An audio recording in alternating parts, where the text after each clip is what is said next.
अर्तिकल्पितकल्पोऽयं प्रत्यर्थिगजकेसरी व्यासतीर्थगुरुर्भूया तस्मतिष्ठार्थ सिद्धये. Gajakesari stellar astrology நேயர்களுக்கு ஜோதிஷ Gajakesari doctor Acharya Harish ராமனின் அன்பான வணக்கங்கள். நான் சொல்லக்கூடிய பலன்கள் எல்லாமே கோச்சாரத்தின் அடிப்படையில் இருக்கக்கூடிய கிரக நிலைகளை வைத்து கணித்து சொல்லக்கூடிய பலன்கள் மட்டுமே. அது உங்களுடைய சுய ஜாதகத்தை பார்த்து மெயினாக ஸ்புட்டம் போட்டு கணித்து உங்களுடைய பிறந்த நேரத்தை கணித்து எக்ஸாக்டாக சொன்னால் ஒரு 1.5 நிமிஷம் 2 நிமிஷம் எல்லாத்துலேயுமே பிழை இருக்கும். 100 ஜாதகம் பார்த்தோன்னா ஒரு 80 ஜாதகங்களில் பிழை இருக்கும். 4.5னா 4.5க்கு பறிக்கவே மாட்டீங்க. 1 4:28 இருக்கும், இல்லை 4:31 இருக்கும். இந்த மாதிரி ஒரு சேஞ்ச் பொதுவாக இருந்துகிட்ருக்கும். ஸோ அதை வச்சு ஜாதகம் மாறுமான்னு கேட்டால் எவ்ரி 50 செகண்ட்ஸ் 48லேருந்து 50 செகண்டுக்குள்ளே கண்டிப்பாக ஜாதகம் மாறக்கூடிய பிராப்தம் தான் ரொம்ப அதிகமாக இருக்குது. அதை வச்சு நிர்ணயம் பண்ண முடியுமான்னு கண்டிப்பாக உண்டு. இது என்ன எக்ஸாம்பிள் பார்த்தா பர்த் டைமில் பார்க்கும்போது 2 குழந்தைகள் ட்வின்ஸ் பிறந்திருக்கோம்ல, அதுதான் எவிடன்ஸ். அதனால் பொதுவாக ராசியாதிபதி, லக்னாதிபதி, அப்புறம் மாரகாதிபதி இதெல்லாம் சொல்கிறோம்ல, இதெல்லாம் எல்லாருக்குமே இருக்கும். அந்த வருஷம் பிறந்த அத்தனை பேருக்கும் இருக்கும். இப்போ சூரியன் ஒரு இடத்துல நீச்சம் பெறார் ஐப்பசி மாதத்துலனா அந்த மாதம் ஃபுல்லாக சூரியன் நீச்சம். அப்போ எல்லாருக்குமே அப்பானால பிரச்சனையாக கிடையாது. ஸோ என்ன சொல்ல வரேன்னா, டைமை ஃபஸ்ட்டு கரெக்ட் பண்ணிவிட்டு அதுக்கப்புறம் பார்க்கக்கூடிய ஜாதகம் தான் கரெக்டான ஜாதகம். அதற்கான பலன்கள் தான் கண்டிப்பாக நடக்கும். அது கணிக்கிற திறமையில் இருக்குது, அவ்வளோதான். பெரியோடைய அனுகிரகத்தில் எல்லாருக்கும் நல்லது நடக்கும்னு நம்ம வேண்டிக்கலாம். ஐப்பசி மாதத்தில் நிறையா விஷயங்கள் நம்ம சொன்னது நடந்தது.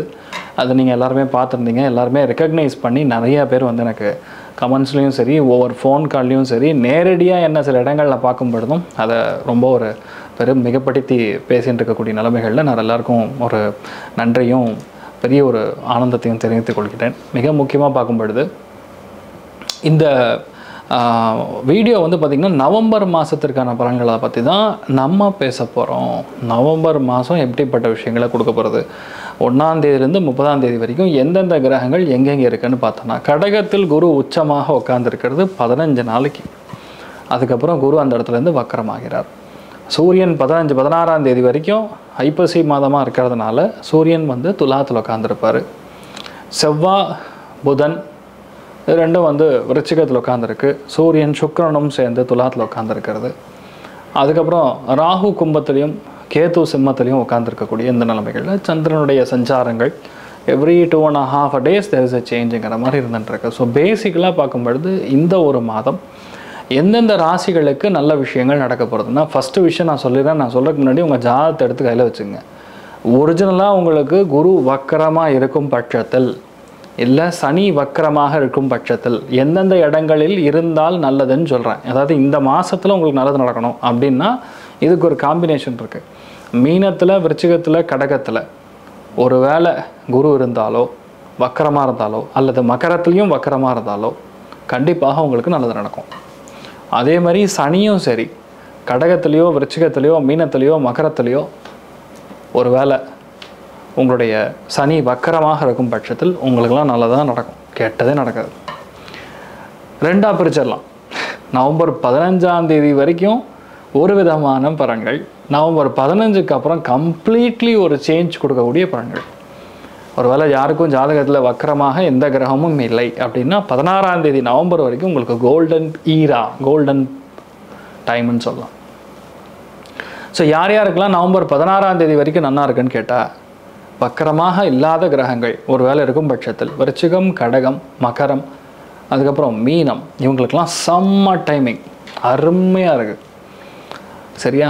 ஒருவேளை உங்களுக்கு குரு வக்கரமாக இருக்கும் பட்சத்தில், சனி வக்கரமாக இருக்கும் பட்சத்தில் யார் யாருக்கு நல்லது பண்ணோம் அப்படின்னு பார்த்தோன்னா, கடகம், கன்னி, விருச்சிகம், மகரம், மீனம், இவங்களுக்கெல்லாம் செமையாக இருக்கும். ஸோ எப்படி கூட்டி கழிச்சு பார்த்தாலும் கிட்டத்தட்ட 4 ராசி ஒரே மாதிரி தான் வரும். அதனால் பெருசாக பாதிக்கிற மாதிரி ஒன்றும் கிடையாது. எந்தெந்த ராசிகள் கொஞ்சம் கவனமாக இருக்கணும் அப்படின்னு சொன்னோன்னா, மெயினாக சிம்மம், மேஷம், அதுக்கப்புறம் தனுசு, இந்த 3 ராசிகளும் சத்த கவனமாக இருக்கணும். எதிர்பாராத அதிர்ஷ்டங்கள், பணவரவுகள், தனலாபங்கள் நன்னா கொடுக்கக்கூடிய வாய்ப்புகள் யாருக்குன்னா, மிதுனம், துலாம், கும்பத்துக்கு நல்ல பணம் வரும். மகரத்துக்கும் பணம் வரும். பேசிக்கலாக நவம்பர் மாதத்தில் பணமழை கொட்ட போகக்கூடிய வாய்ப்புகள் யாருக்கு? கொடுத்த பாக்கி, அரியர் பணம், எதிர்பார்க்கக்கூடிய நல்ல விதமான பணம், இதெல்லாம் மெயினாக மிதுனம், துலாம், கும்பம், மகரம் இவாளுக்கெல்லாம் வரப்போகிறது. இன்க்ளூடிங் கடகத்துக்கும் வரும். இந்த மாதத்தை பொறுத்த வரைக்கும் யாரெல்லாம் வீடு வாங்க போகிறோம் இல்லை நிலம் வாங்க போகிறோம் நிர்ணயிக்கக்கூடிய ஸ்தானம் யாருக்கு இந்த மாதம் அப்படின்னு பார்த்தோன்னா மெயினாக விருச்சிகம், கடகம், கன்னி, மீனம், ரிஷபம், மகரம் இவங்களுக்கெல்லாம் கண்டிப்பாக வீடு அமையக்கூடிய பிராப்தம் உண்டு. நிறைய ஹெல்த் இஷ்யூஸ்லேருந்து அப்பாடா கொஞ்சமாக நான் வெளியே வரேன்ப்பா அப்படின்னு சொல்லக்கூடிய வாய்ப்புகள் யாருக்குன்னு கேட்டால் 100% கன்னி, துலாம், மகரம், கும்பம், ரிஷபம், மிதுனம் இந்த 6 ராசிகளும் கண்டிப்பாக உடல்நிலைகளில் இருக்கக்கூடிய பாதிப்புகளை கரெக்டாக செட் ஆகிடும். பயப்பட வேண்டிய அவசியம் கிடையாது. இந்த மாதத்தில் செம்ம சூடாவீங்க, பயங்கர டென்ஷன், அடி போலி பயங்கரமான கோபம் வரப்போகுது அப்படின்னு சொல்லக்கூடிய நிலைமை யாருக்குன்னா விருச்சிகத்துக்கு. விருச்சிகம், கடகம், அதே மாதிரி ரிஷபம், மீனம் இவங்களுக்கெல்லாம் கொஞ்சம் கோபம் கொஞ்சம் பொத்துண்டு வரும். ஏன்னா வேணுன்னே டென்ஷன் பண்ணி பார்ப்பாங்க. ஸோ ஒரு ராசி லக்னத்துக்கும் எப்படி இருக்குன்னு சொல்லி ஒரு அண்டர்ஸ்டாண்டிங்கில் நம்ம பார்க்கலாம். கும்ப ராசி அல்லது கும்ப லக்னம் சார்ந்த நபர்களுக்கு ராசி லக்னத்தில் ராகு உட்கார மாதிரி இருக்கிற வரைக்கும் எவனுமே எனக்கு நிகரில்லை அப்படிங்கிற ஒரு எண்ணம் இருக்கும். அதாவது அவருடைய ஆப்போசிட்டில் இருக்கிற நபர்கள்லாம் ரொம்ப குறைச்சி எடை போடுறது, அவெல்லாம் பெரிய ஆளே இல்லை அப்படிங்கிற மாதிரி எண்ணங்கள் கொடுக்கறது, அதெல்லாம் தப்புங்க. ஆக்சுவலாக ஒன்று. ரெண்டாவது, ஆக்சுவலாக ரியாலிட்டி என்னவோ அந்த ரியாலிட்டியை விட்டுட்டு சம்மந்தமே இல்லாமல் எண்ணங்கள்லாம் வந்துட்டுருக்கும்.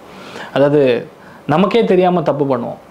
ஏதோ ஒரு லோகத்தில் இருப்போம், இது தப்புன்னு தெரிஞ்சும் கூட நமக்கு இல்லை நான் சொல்ல தான் கரெக்டுங்க. சில பேர் ரொம்ப அதிகமாக போதைக்கெல்லாம் அடிமையாகிறது, இல்லை புகழ் போதைக்கு அடியாகிறது. உங்களை யார் ரொம்ப புகழ்கிறாங்களோ அவங்கள பக்கத்துலேயே வச்சுப்பீங்க. ஆனால் தயவுசெய்து புரிஞ்சுங்க, ராகு ராசி லக்னம் தொடங்கும்போது காட்டி கொடுக்குறேன்னு அவனதான் தான் இருப்பான். உங்கள் வீட்டில் இருக்கக்கூடிய சின்ன பிரச்சனை கூட வெளியே போய் சொல்லுவாங்க. அந்த மாதிரி ஒரு டைப்பில் இருப்பாங்க. ரொம்ப கவனமாக இருக்கணும். அதுலேயும் 6ஆம் இடத்துல குரு உச்சம் அடைகிறார். இப்போ லோன் கேட்டால் உடனடியாக கிடைக்கும். வங்கிகளில் லோன் கிடைக்கும். எப்படி? வெஹிக்கிள் லோன் வாங்கக்கூடிய பிராப்தம் இருக்கிறது. வெஹிக்கிள் லோன் நிறைய பேருக்கு படிப்புக்கு, அடுத்த லெவல் படிப்புக்கு அப்கிரேட் பண்ணக்கூடிய லோன் கண்டிப்பாக கிடைக்கும். பெரிய பணம் உங்களுக்கு வரப்படுறது. சீனியர் லெவல் மேனேஜ்மெண்ட்டில் நீங்கள் உட்காரக்கூடிய வாய்ப்புகள். சனி நடத்தி வைப்பான், நம்ம வானாலாம் நடத்தி போட்டோம். யாருக்கெல்லாம் டிவோர்ஸ் ஓடின்னு இருக்கோம், கேஸ் ஓடின்னு இருக்கோம், அதெல்லாம் உங்களுக்கு சாதகமாக முடிஞ்சிடும். அதே மாதிரி ஃபேமிலிக்குள்ளே அந்யோன்யம் இல்லாமல் கஷ்டப்பட்டு இருக்கீங்கன்னா குரு ஜாதகத்திலே ஒரு வேளை வக்கரமாக இருக்கும், இல்லை சனி வக்கரமாக இருக்குன்னா கண்டிப்பாக மறுபடியும் ஃபேமிலி ஒன்று சேர்ந்துடும். எப்போ? After November. அது வரைக்கும் கொஞ்சம் பகையை பாராட்டாமல் இருக்கணும். நிறைய பகை உணர்வுகள் அதிகரிக்கும். ரொம்ப பெரிய ஆளாக இருப்பாங்க, அவங்களெல்லாம் பகைச்சக்கூடாது. முடிஞ்சளவு கொஞ்சம் அந்யோன்யமாக போய்க்கிறது நல்லது. ஈகோ விட்டுட்டிங்கனாவே கும்பராசி நண்பர்களுக்கு பெரிய பாதிப்புகள் ஒன்றும் கொடுக்காதுங்க. மெயின் விஷயம் தான். ரெண்டாவது பார்த்தீங்கன்னா, இவ்வளோ நாள் பாக்கியத்தில் சூரியன் செவ்வாய் உட்காந்துருந்து ஹெல்த்தை போட்டு வாட்டி எடுத்திருப்பார். இப்போ 10ஆம் இடத்துல சூரியனும் செவ்வாயும் சேர்ந்துருக்கிறார். புதன் வக்கரம் பெறுகிறார். அப்புறம் சுக்கிரன் சேர்றான். ஸோ கிட்டத்தட்ட வேலை மட்டும் பெண்டை கழட்டிடும்.